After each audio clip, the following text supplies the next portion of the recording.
the conclusion of the schedule and the overall thoughts therein. That's what today's episode will be. I am Joe Rockey from the Pittsburgh Steelers Syndicate. And Steelers Nation, as I've been asking you here for a while, if you have any single contact person at any of the players' charities or causes, please click up here at the contact button at Elite Business Conversations. So that way I can reach out to the people, have them talk about what their program is, what their foundation does for the community, and talk about all the greatness therein. Week 15 gives the Pittsburgh Steelers the Indianapolis Colts at Indy. Now, this game is currently slated as to be determined for when. My belief means that it's going to be one of the Saturday games that the NFL is allowed to do then. It's just which time do they want it. To me, it also shows an indication that looking at the division we're playing in the AFC South, they haven't written off, they being the schedule makers of the NFL, have not written off the Indianapolis Colts. And if you believe in the plexiglass theory that teams return to what they were, there's a big reason to believe that the Colts are due for a big bounce back season. They had very, very inept coaching the second half of the year with Saturday. And when their middle linebacker went down, it kind of deflated the whole team. They kept bouncing back and forth about whether or not they should play Matt Ryan. And the reason that they did this was because the owner had to pay more if he played a certain amount of snaps, but he gave them the best chance to win. So ownership was having a fight with the players. Do I want to win now? Do we want to be the best? And it was this big roller coaster, turbulent drama that, again, thank you, Steelers, for not doing that kind of crap. We're here to win. Even if the roster isn't best and people are hurt, we're still here to win. We're not trying to cut corners on payroll, try to save a draft pick for next year or anything like that. So when I look at this team entering into the Week 15 matchup, the NFL is telling us that they think this is going to be a good game. And I get that there's a lot of Steelers Nation saying, don't worry about it, guys. It's the Colts. They're not going to be any good. They have the fourth pick. They're not going to be good. That's not going to be the Colts of this year. It's not going to be them at all.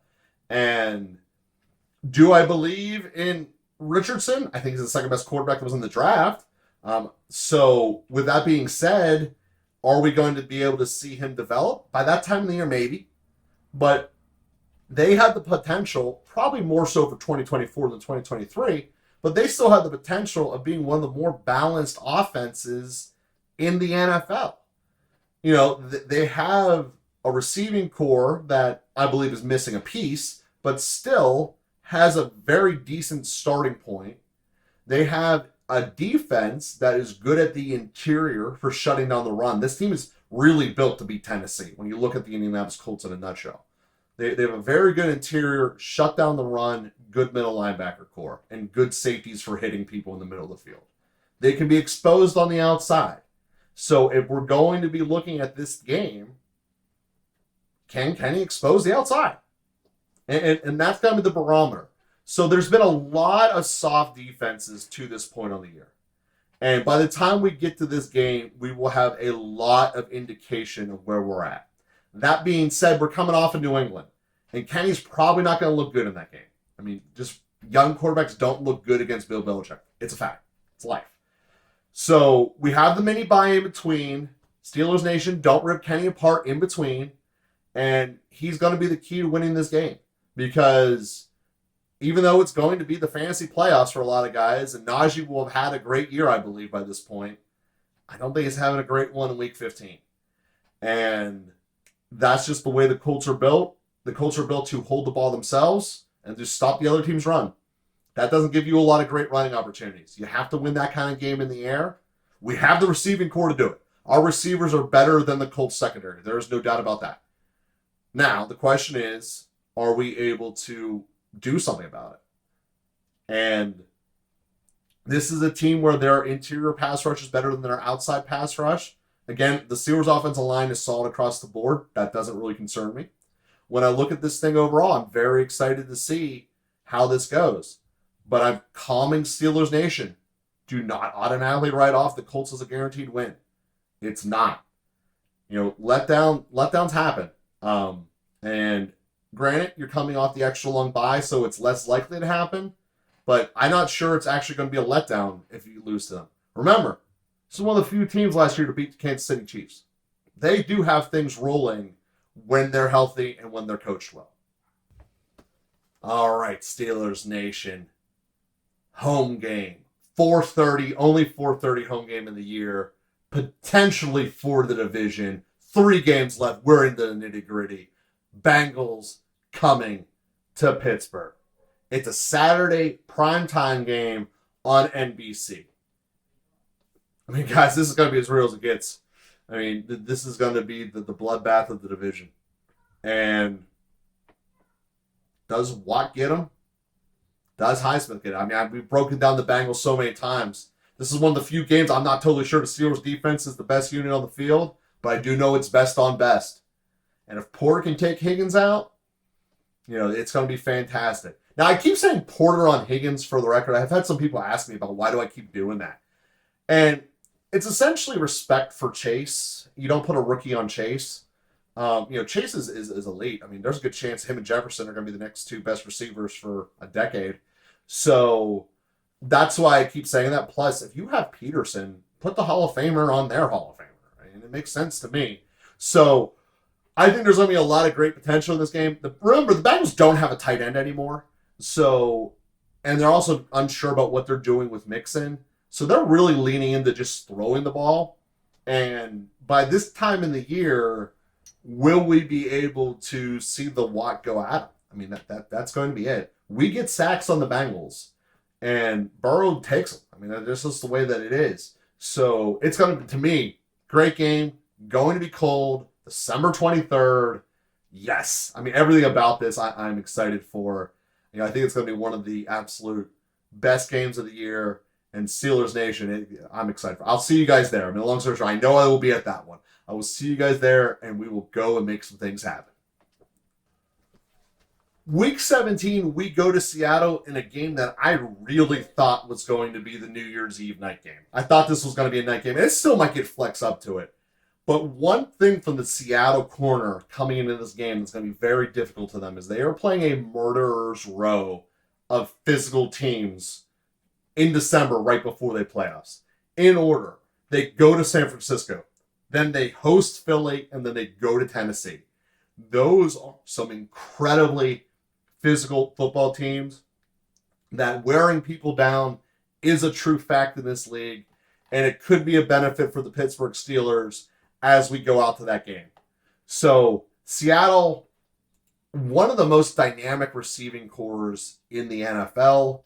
I do believe Lockett's one of the most overrated players in the NFL. But that being said, he's their now number 3 receiver. It's a very, very good receiving core that they have out there. Geno is not afraid to sling it.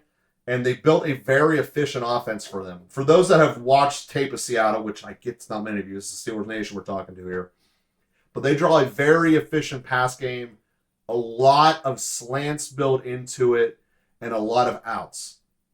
And the reason that's relevant is they're playing in a conference or division rather, where they're trying to test some very good safety play. That's one of the things that they have to be able to beat. And when you're doing a slant to the inside and then the outside corners going out, you end up with a situation where your safety can't cover both, is with most of the routes that Canada gave last year, where your safety can just sit over top of 2 routes at the same time, which is what a levels concept is. It's part of why I'm against a levels concept. But nonetheless, it's going to show whether or not we can cover the inside of the field, because that's where the weak point gets tested. Because the majority of times on the out, we're looking at covering Metcalf with the safety help, because Metcalf deserves double coverage. So with that being said, I think it's going to be a great matchup. I do think that this is one that Seattle's a very hard place to win at. It's a very hard place to win at, and the Steelers' back half of their schedule has gotten very difficult very fast. Now, granted, I'm giving more credit to the Colts than a lot of people do, but Seattle's not an easy team. And given how crazy the NFC is, they could be fighting for a playoff spot. I mean, very easily. I mean, they made the playoffs last year. So when we look at this and see where they're at, what they're going on with, it's a defense will be there. It's a running game that they rely upon. In a lot of ways, they are the Steelers of the West and how they're constructed. And when you look at a near-mirror match, I mean, it's hard to say that they're a complete letter grade different than us one way or the other. It's a very good matchup. I do think, again, the Steelers defense will be the best unit on the field. Not as decidedly as some of the other matchups we had. But with that being said, we're going to be battle tested entering the last half of the year and entering in the playoffs. And if you come through it on fire, that's when things get exciting in the playoffs, guys. That's when things get really exciting. And I think that this Seattle game is going to be a good indicator of the optimism that we will have going into the playoffs. Not because Seattle's super electric, although they certainly have the capability of being it.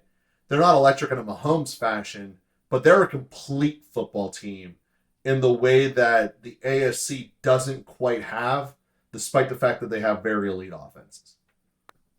Last game of the year at Baltimore, Week 18. I'll tell you guys right now, sitting here November 12th, I will bet everything that I own that either Odell Beckham or Lamar Jackson does not play in this game.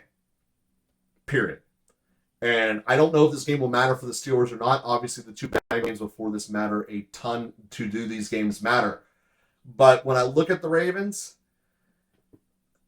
I've said this many times. It's a train wreck waiting to happen. I think they're in full float skids, and they're just trying to find a nice place to stop their sled as it's skidding down the hill. And again, it might not matter. This might be one of those disgusting Landry Jones games, plays Cleveland at the end of the year, so no one really cares. And I would love to have that entering into the last week of the year. Because while I do think the winner of the AFC North will get a bye because of the divisions we play, our schedule is so much easier than both the West and the East because they play each other. So I do think that the Steelers are going to have a tremendous opportunity to win the AFC North will have the bye. That's long story short what I'm saying. Then when we look at our schedule compared to the Bengals, there are 3 games that we have different than the Bengals. We play the Raiders, we play the Patriots, and we play the Packers. Cincinnati, on the other hand, plays Buffalo, Kansas City, and Minnesota. So you look there and go, ooh, Steelers might get about a game and a half difference out of those two. Is game and a half going to be enough to put us winning the AFC North? It is if you sweep Cincinnati. And, you get on the point. You sweep Cincinnati, you might be able to take this last week off. And, a lot will happen between to and fro. Yes, I am not giving Cleveland any respect whatsoever, but they also don't deserve it. They don't. They needed Deshaun Watson to be a top 5 quarterback for this trade to be worth it. It's not going to be. Cleveland's not going to be anything.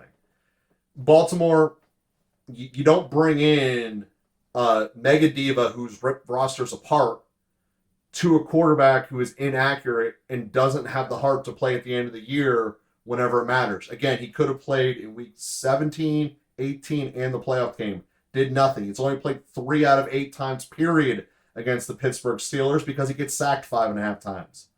I don't see a whole lot of heart out of that Ravens offense, and I don't see them rebuilding this team the way it should be at all. They will be able to get thrown all over. They don't have a pass rush. They really can't cover. Cincinnati will torch them, and they get swept by Cincinnati. They lose to us early in the year. I don't really see a reason, even though it's in Baltimore, to be all that like, yay, get up for this one. Get up for the first one. When it's week 5, you can see them explode and really define your season, starting off with a great starting record. But I think the end one's just like a cupcake, throw it in. And I see it that way as the NFL throwing a solid to both of us.